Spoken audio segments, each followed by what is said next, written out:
Ang mga speeches parang nagbo-border na sa sedition, mga kabunyog. Desperado na sila.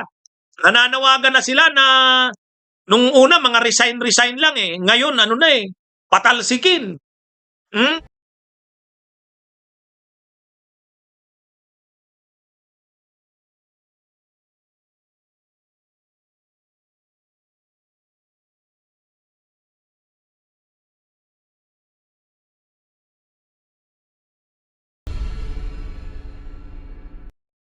Ayan, mga kabunyog, mga kababayan, saan man pong panig kayo ng mundo, anong oras man po dyan sa inyo ngayon, umaga man po, tanghali, hapon, gabi. Muli po mga kabunyog, ang ating pong pagbati ng magandang araw, Pilipinas at mundo. Okay, so mga kabunyog, ang ating pong topic ngayon, pagkwentuhan natin ito, ano bang pinaplano ng mga puwersa ni na Duterte at Kibuloy? Ha? Bakit? Bakit po? Bakit ang picture na nandiyan na ginamit natin si Panelo? Ha? Kasi mga kabunyog, yung rally doon sa Liwasang Bonifacio, itong araw daw yun na tuloy-tuloy na rally. Araw-araw, lalo na paghapon, 3:00 hanggang gabi, maraming mga leaders ng DDS ang nagsasalita doon. O, siyempre, hindi nawawala doon. Ha? Hindi nawawala si Sele, si Badoy, si Panelo, hindi nawawala doon. Oh, tapos yung mga vloggers na maka-DDS nagsasalita na doon. Si Vic Rodriguez nagsalita doon. Sila sa Sasot nagsalita, ano?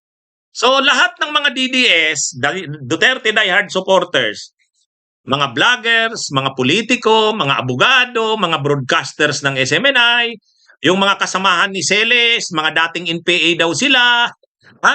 Kung sino-sino na. Ngayon, napansin ko itong salita ni Panelo, medyo ang sabi ni Panelo, yan nandiyan naman this rally in Liwasang Bonifacio, yan, anong nababasa natin? This rally in Liwasang Bonifacio is the beginning of the end of persecution to Pastor Kibuloy. Oh, yan daw yung Sabi ko, anong ibig sabihin nito? Bakit nananawagan na sila ng ito daw yung katapusan ng persecution, pang-aapi? Yung rally daw na yan. So sabi ko, anong nandyan sa rally na yan? At sasabihin mong yan na yung katapusan. Yan na yung yan na yung beginning. Sabi ni Kini Panelo, yan daw ang simula. Yang rally na yan ng katapusan. May binabalak ba? May binabalak ba itong mga supporters na ito ni Kibuloy?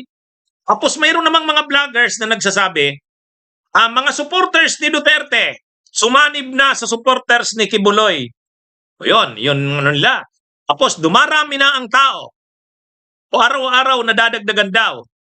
Sabi ko, mukhang nagiging na. Mukhang nagiging palaban na ang mga nananawagan na sila.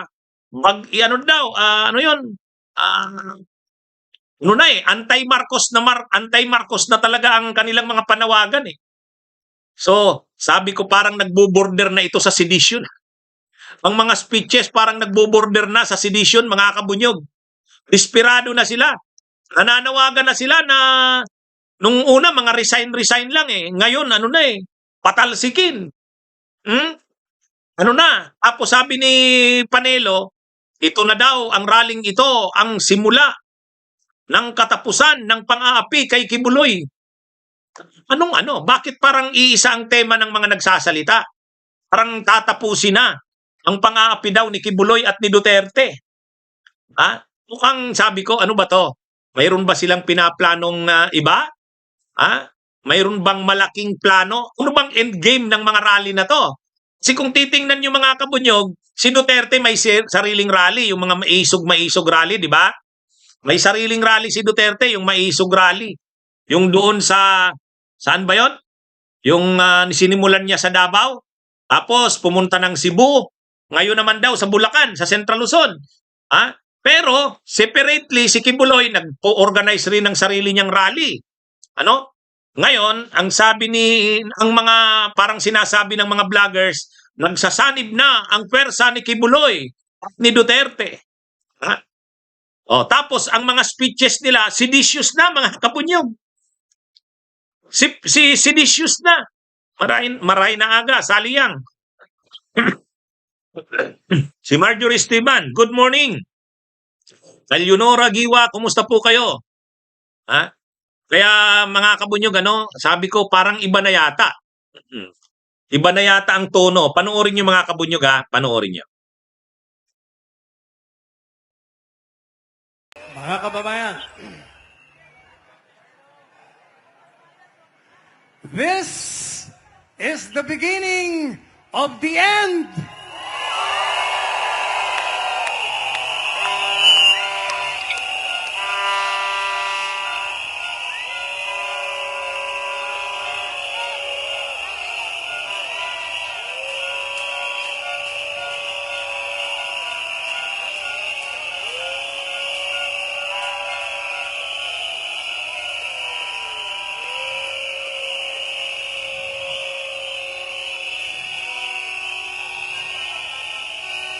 Ito ang simula ng katapusan.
Kibuloy.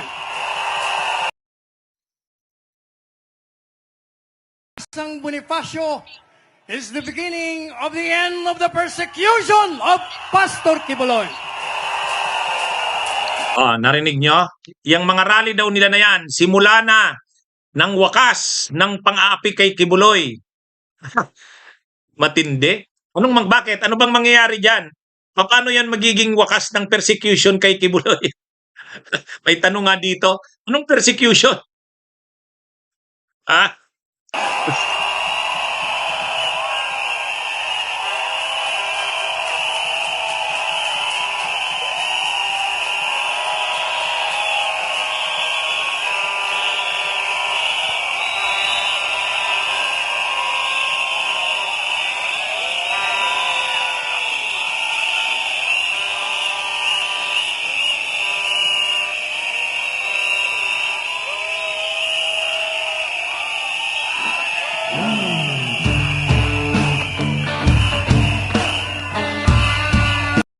The rally at Liwasang Bonifacio is the beginning of the end of violation of the rights of the Filipino people.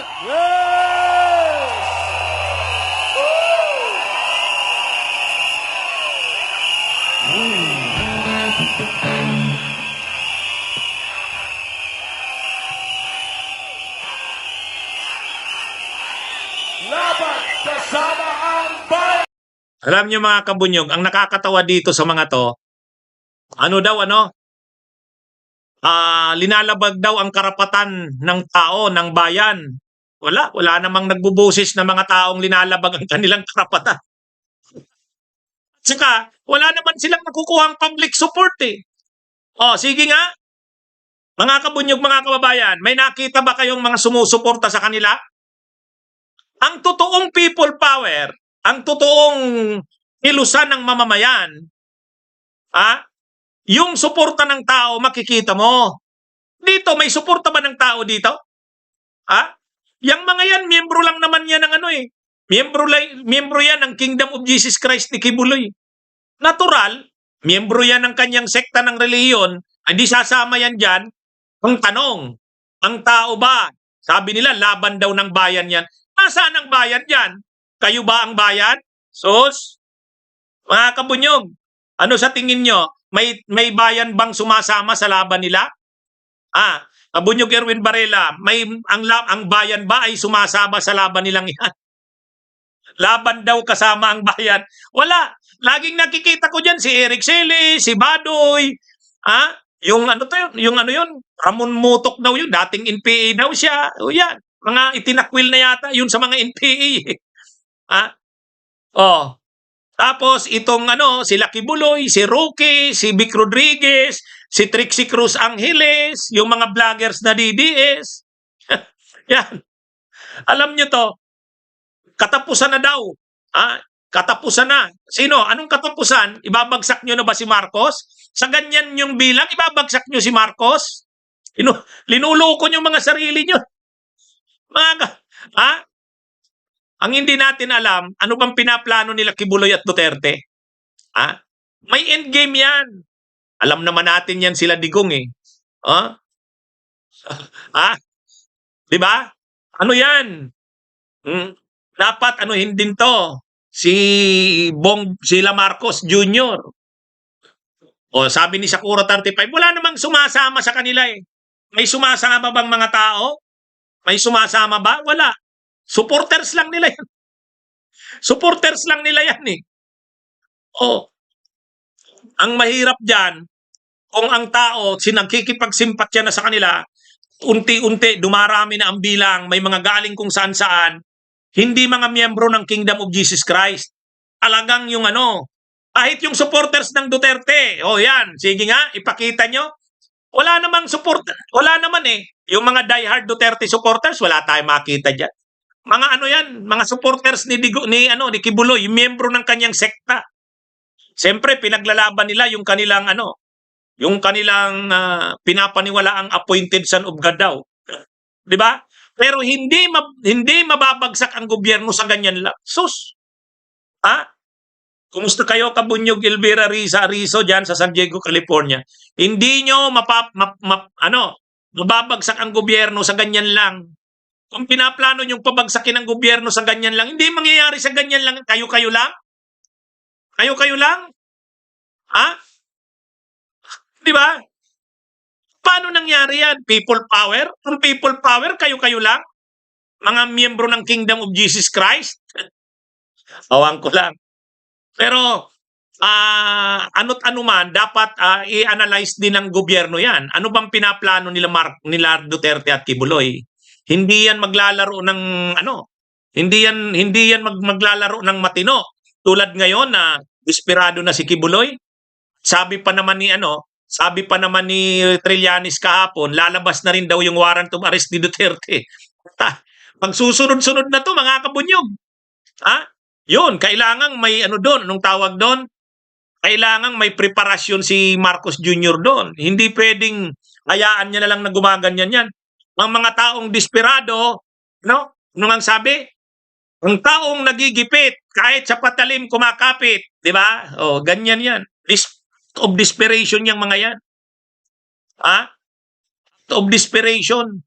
Pero ang totoo, hindi naman nila nakukuha ang suporta ng tao, kaya lang gagawa yan ng mga kung ano man pinaplano nila. Nasa gobyerno yan, alamin, ano bang pinaplano ng mga yan. Siyempre may endgame yan eh. Kasi yung mga speeches na yun na tulad ng ganon, parang nananawagan na silang ibagsak si Marcos. Tapos itong mga mga leading ang mga statements nila eh. May mga ini-insinuate. Tayo, hindi naman tayo dyan kasi minuobserbahan lang natin ang nangyayari. Pero dapat mag-analyze na rin dyan ang gobyerno. Ano nila yan? Subaybayan bawat galaw nila Duterte, nila Kibuloy. Yan yung sabi ni Leonora Giwa, maghakot na lang sila ng bayaran para dumami. Wala, nagtitipid din si Kibuloy eh. Kaya ang kanyang minomobilize, miyembro niya eh. Hindi maghahakot sila ng tao kasi babayaran nila yan ng malaki. Anyway, kung sinasabi ko lang mga Kabunyog, habang pinapakinggan ko yung mga speeches nila, parang may nasi-sense akong iba ang direksyon ng mga ito. Seditious na yung mga remarks eh. Parang nananawagan na ng pagbabagsak ng gobyerno eh.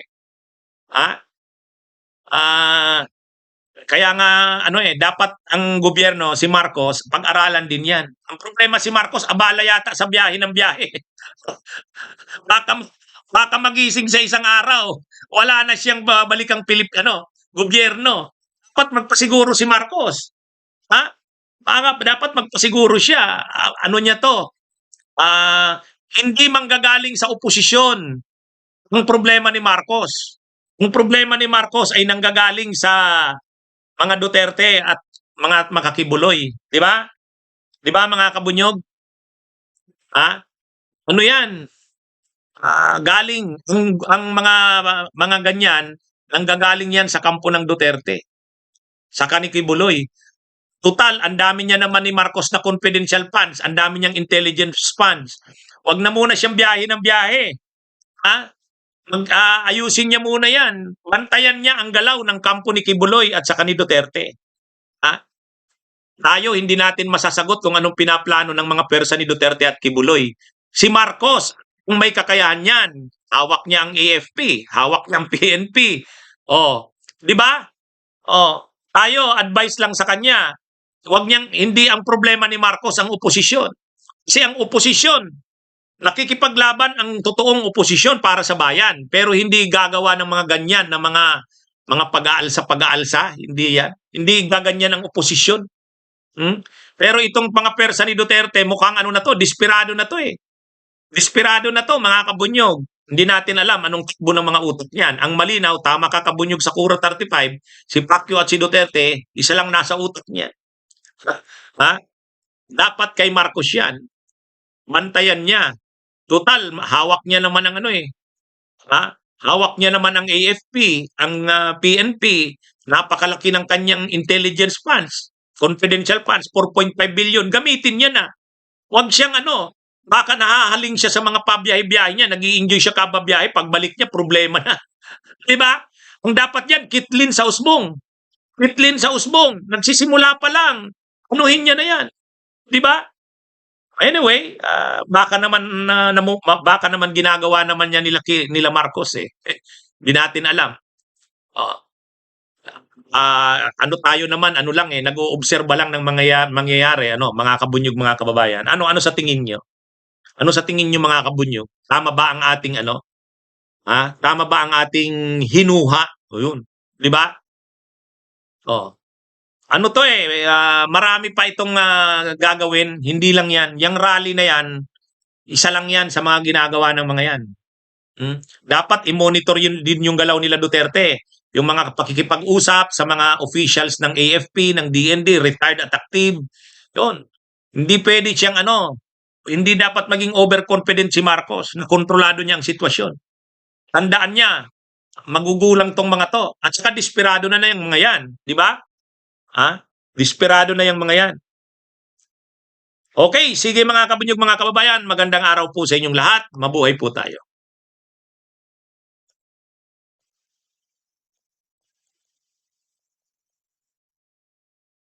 Bunyog, bunyog, halikan na kasama ka.